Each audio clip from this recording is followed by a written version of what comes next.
Welcome, accelerators. I hope you're having a great Thursday and business is good and you're able to meet all your sales goals or launch that new product or launch that new business.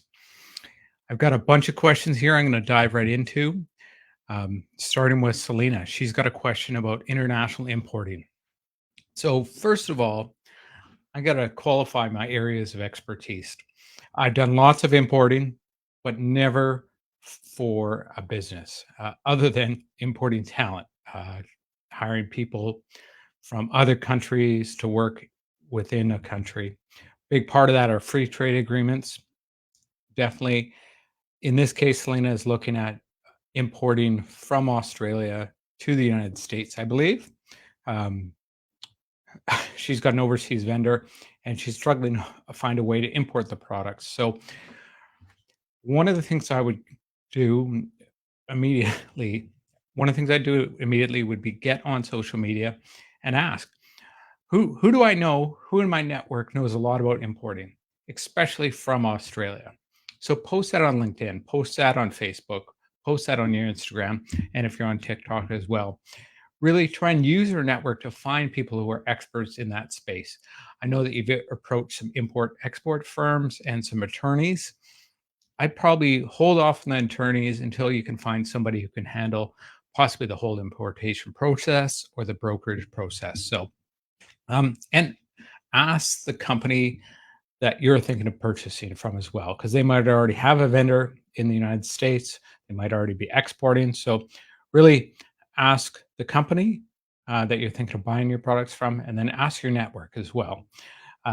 Also, ask your friends' networks, right? So, also within the accelerators group, ask who else does importing. I know there's some great products in the group, caviar, other things that people import, other foods. So, ask your network and really try and get an insights on who's importing and who's importing from Australia, maybe in a different space or a similar space, and reach out. The U.S. economy is huge, so people shouldn't be afraid about sharing a little bit of information, as long as you're not asking a direct competitor, how do you import that product from Australia? Next question comes from Robin. How many times a week do you recommend posting on Instagram if you're developing a rapport for a business that sells arts? So Robin does oil paintings and colored pencil drawings. I would say daily. Um, you might find that is not enough when you're getting started, but I I think that's a really good kind of rhythm if you're doing beautiful things, just to keep the people who want to be engaged with your art and your product. But it also depends on how much you're producing. If your fine art takes weeks and weeks to produce, you don't want to have partially completed pictures of the same project every single day for 2 weeks. So how can you mix that up with other art, sharing other people's? But if you can get in that daily habit of getting on Instagram, posting, engaging with some possible clients and other people in the space, and getting off, I would try and do that daily if you think it's going to be a good sales channel. And yeah, keep that in mind. Is this a good sales channel? How are you going to convert people? How are you going to build a funnel from Instagram? So, um, never hurts to build a habit, whether it's daily or 3 times a week. Really, you got to be able to flex that muscle on social media. There's some experts like Gary Vee who is good at getting social media. He's posting multiple times a day, possibly on Instagram. I don't follow him there. Few too many times for my taste, considering his level of knowledge. But look and see who's having success. Some great accelerator members who are on Instagram. So look for them, find out what they're doing, and really try and work with what your customer base would like and your ability to produce content, because you don't want to spend your time producing content and not producing sellable works for your clients. Next question comes from Kelly. What podcast would you recommend for a service based business? So, Kelly's in excavation in Northern California, beautiful part of the country. I want to get down to Northern California to do some tuna fishing. I know tuna is pushed up from the south. So, um, he's driving around a lot and really wants to know what entrepreneurs are listening to. So I would choose kind of three buckets of podcasts. What I like, it might not be exactly what you like, but one of the ones I go for is industry specific, and just choose one to three that are industry specific. So I've got the Resilient Recruiter podcast. He's a podcast coach, or sorry, he's a recruitment headhunting coach. So he's really trying to sell his service through his podcast. So I don't want too much of that, but it's really good to have that kind of industry based specific knowledge as one of your podcasts. You shouldn't overwhelm your feed with all based on your industry. So definitely search for excavation podcasts, um, construction podcasts. So something related to your niche, and I'm sure you're going to find one without a doubt in your niche. Another one I kind of I kind of like is Planet Money. So that's a US NPR based one. Another one is Scott Galloway's podcast. I believe the Prof G podcast. Really good kind of understanding of what's happening in the economy broadly, and he's got some good insights on larger companies as well. Um, beyond that, Masters of Scale is one that's kind of a little bit too high tech, I would say, for most people.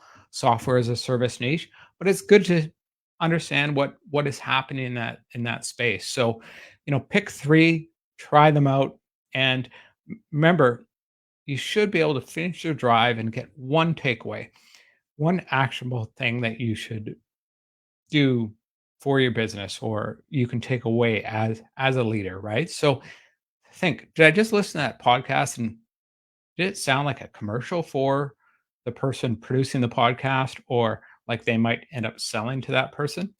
You got to be aware that a lot of podcasts are built to find customers. So what are they doing? Who is the audience? Are they really trying to give you value and come from that place of service? Like I see from all the mentors and an accelerator, that place of service, or are they trying to sell the next customer? So listen for that. Try those three podcasts, one in your niche, somebody like Planet Money, Scott Galloway's podcasts. He's got several, or Masters of Scale, Reid Hoffman. But yeah, really, you got to find your flavor, see who you like to listen to. And also, it doesn't have to be business all the way. You can take relationships, asking questions, lots of really good things you can learn from other podcasters who are just able to ask really good questions of their guests. All right. Still battling my old COVID cough here a little bit, but Demarius Tukes, sorry if I pronounced that wrong. What are some of the best practices when starting a business from scratch? What relationships do I need to make in order to grow specifically his type of service business, which is a mold inspection business? And how do you go about marketing and getting new business? How much money to put into advertising and marketing without overspending and going into debt to do so? So he's got a list of realtors that he can text that are friends. Um, how should I approach them about new business without trying to sell them something? And what's the ratio percentage of revenue to net profit for each business that I should be aiming for? Wow, that's a huge question. I'll probably take it in segments, right? So best practice when starting a business from scratch is coming at it from a place of curiosity and asking people, say, hey, I'm about to launch this new business, or we're launching this business. Can I ask you a few questions about the market and your business or your budget to find out who would use the services, how often, and how I can communicate with them? And most people will say, sure. And really, you say, can I get 15 minutes of your time? If you're cold calling somebody for that, you can say, are you busy right now? I would love to have 15 minutes either now or tomorrow at 2 o'clock to find out, because I'm really looking to grow this business. And that either cold approach or warm approach is really great to find out who has a budget for these services, how often, and how they like to be sold, right? Text messaging is an amazing way to sell these days. I've got 160,000 people in our database. and we can text any of them as long as they haven't said no. So we are really following um, anti-telephone spam laws. Same on our email marketing as well. We can email and text message at scale. So definitely using text messages is great to approach realtors, but also anybody else, maybe in the construction business or in the rental business. So really try and have conversations with at least 3 a week in the target categories that you think you're going to be able to find business. And number one, ask them about their business, who their customers are, and really say to them, great, hopefully I can give you some referrals. Let me know who your target customers are, right? Because you want to be able to give back. Referrals are the best way to get new business and the best way to give and really get a relationship. There's lots of businesses that I don't even know the owner, but we give know the owner very well, but we know each other through reputation and social media, and we give referrals back and forth, recommending other companies. So definitely work on referrals, and really do that market survey. Find out who spends the money, who's the decision maker, and how much they usually spend, and when do they make that decision? Because Demarius is in the home inspection business, and it might be that the realtors push the homeowners to buy both an inspection and a regular home inspection and a mold inspection at the same time to increase the close.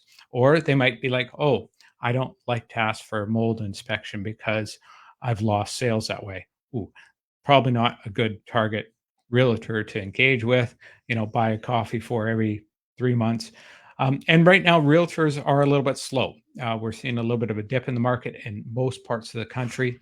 So they should be able to answer your calls, be willing to meet for coffee, and ask them how you can help them in their business as you go out there to market. Um, wh- on the advertising and marketing front, I'm not an expert in home services, but I would definitely try local, right? So number one, get your Google business page set up on Google Maps, and make sure your website. You don't need to spend a lot of money on your website, even 1 or 2 pages. 2 pages, definitely ideal, with 1 being having your inspections and your home inspection, and then 1 having your mold inspection as a landing page linked to the biggest city in your area, but then possibly having other pages, other parts of your business talking about the other communities around where your business is. That's hopefully to help with search engine optimization. So if somebody searched for mold inspector Cleveland or mold inspector Houston, you'll be able to come up, and also for any of the suburbs. So doing a second page, if you have the time, that talks about the mold in different communities in and around your target geographic area. As far as marketing, you can find out what is the pay per click, what is the cost of bidding on people who are searching for mold inspection in your city. Google can do that. You can definitely look for that on Google search, but also get active in some of your local Facebook groups, in my opinion, right? If you're adding value in Facebook groups right now, and you make it very explicit what you do and who you are, and you open up your profile, do that on LinkedIn and stuff as well. People will, if you're a positive person and engaging with your target clients, supporting their posts, you can even use LinkedIn automation if you want to go down that road. So it likes realtors' posts in your area. You don't even have to be connected to them. You can even visit their profile through automation, so they think you're interested in them, and they might send you a connection request. So lots of ways to kind of skin the cat and do it cheaply. Um, you can do that physical door to door. Definitely, if you know there's an area that requires a lot of mold remediation or home inspections, um, checking out the new listings in the area. Realtors who are getting lots of listings, they might not have time to recommend a home inspection, right? So reach out to them early, send them a quick card, send them a cheap gift card. It might be a lot cheaper to approach people who are really active in the area, kind of that top 10 realtors, than it is to advertise to everybody. It might be better to just kind of go after those top 10 and you can really figure out who they are because of awards that their brokerages do for them. Or if you just get online and you go through like the top 30 homes in your area, you might see, oh, this realtor's listed 3, 4 homes. Ah, they're really active. I'm gonna send them a coffee card and ask them to have a quick 15-minute virtual or in-person coffee, right? You're leaving an impression. Hopefully they'll take you up on that and converting into sales. So what ratio percentage of revenue to net profit for each business should you be aiming for? Home services businesses are you're really looking for some high margins. So some people say as high as 40%, but kind of 20% margins is a bit of a sweet spot for home services. I don't know what your other overhead costs are, but you got to be aiming a little bit high as you're starting out because you haven't brought on that support cost, right? So if you hiring an admin to arrange calls for you in the future, return calls, schedule for you, you got a budget for all the overhead that you might have to bring on, working with accountant, all those things. So you really want to have a fairly high margin and not come down, right? Try and figure out. You can get a friend to call 3 competitors and find out what their rates are at, and try and maybe hit at the top third of the market. You don't want to be the least because you might end up running out of business and money pretty quick.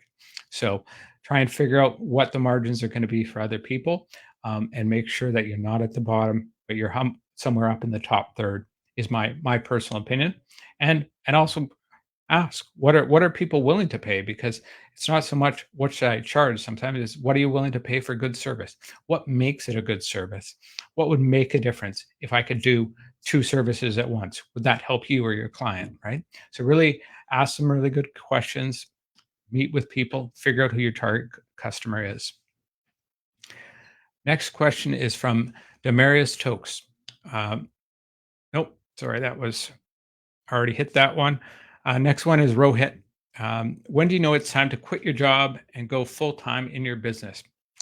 Wow, that's a huge jump, right? You got to walk away from what seems like a steady paycheck to something you might have questions about. You might have a little bit of imposter syndrome about not being sure that you're actually going to make it. So a lot of us have some debt, and in this case, Rohit's looking at opening a storefront. He has doubts about his business and his success. That's okay. 18 years in business, I have doubts about my business as well. But I just had a competitor win a $1.5 million contract, had another of his customers call me and say, he hasn't delivered for me for 2 years. So I don't have to feel bad about losing that contract. I can probably come back, upsell my client that I missed out on, when that person isn't able to deliver on that service as well. So there's times when I question it, but believe in yourself, believe in your product, because you can always make something happen if you got that entrepreneurial mindset. So when to quit? It depends on your risk tolerance and how you know how excited you are about your business and your knowledge of the market, right? Have you done that market survey? Do you know people are ready to buy? Do you know you're going to be able to get enough customers? When I started my business, I surveyed, I think I got 30 responses. And out of that 30 responses, 10 of those people I had true conversations with. They said they were willing to pay $6,000 to $12,000 for a service I was thinking about offering. I was like, that's pretty good. I got in touch with them in under a month. If I could get in touch with 10 customers in a month, or 30 customers a month and get 10 customers who say they're willing to use that service, that's a pretty good ratio and work on the budget. That is, it pays dividends to be able to say, yes, I've done the research. I've got the science behind me, the survey that says I'm going to be able to do this. Sometimes people say they want a service, but they don't really use it.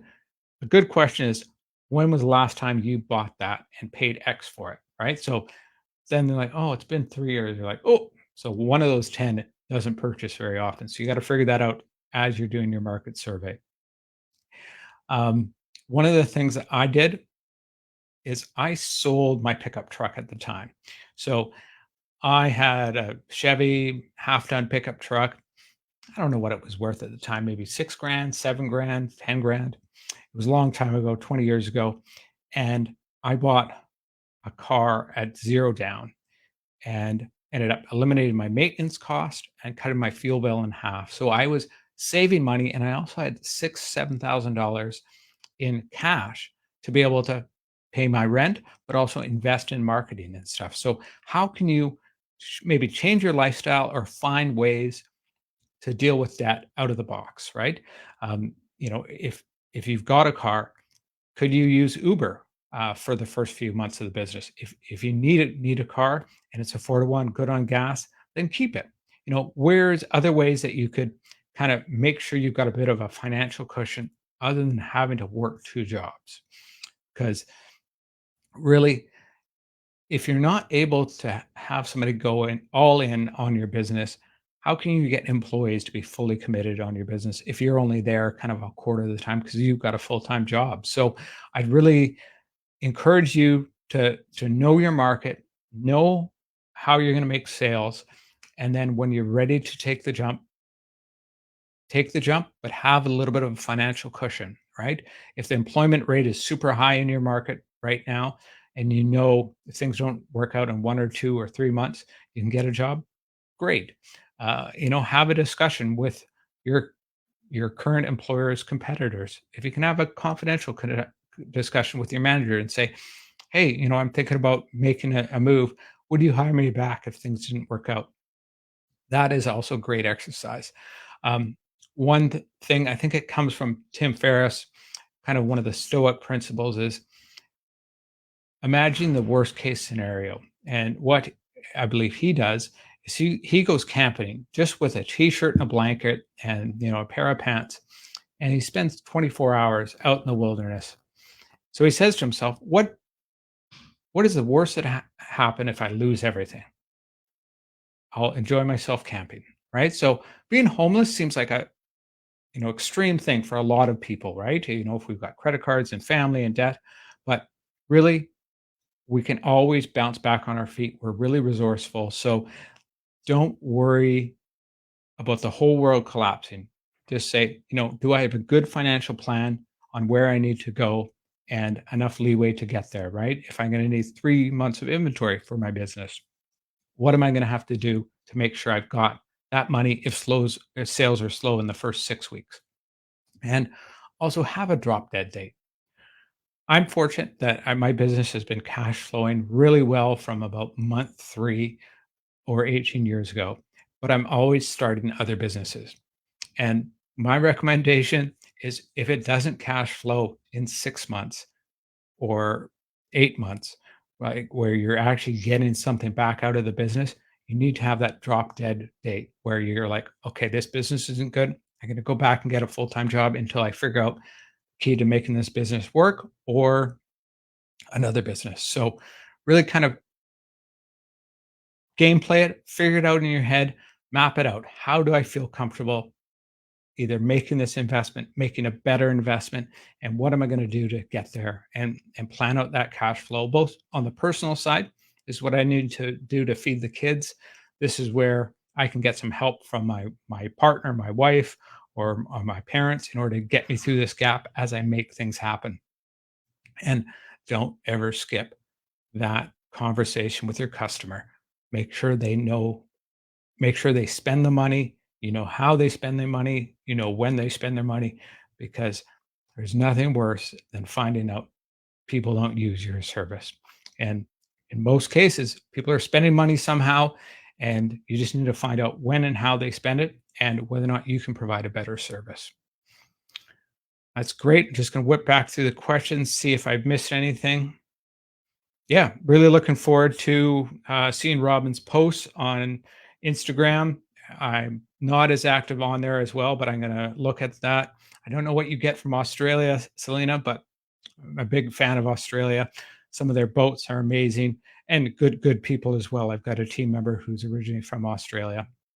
And Kelly, keep us updated on Facebook. What's a great podcast you find in the next month or two? as well. And Demarius, good luck on the mold. I was selling a home once, and they did find a tiny bit of mold in the attic. They asked for $1,000 off, and I remember a good entrepreneur's advice: don't be cheap. It was 400,000, $485,000 house.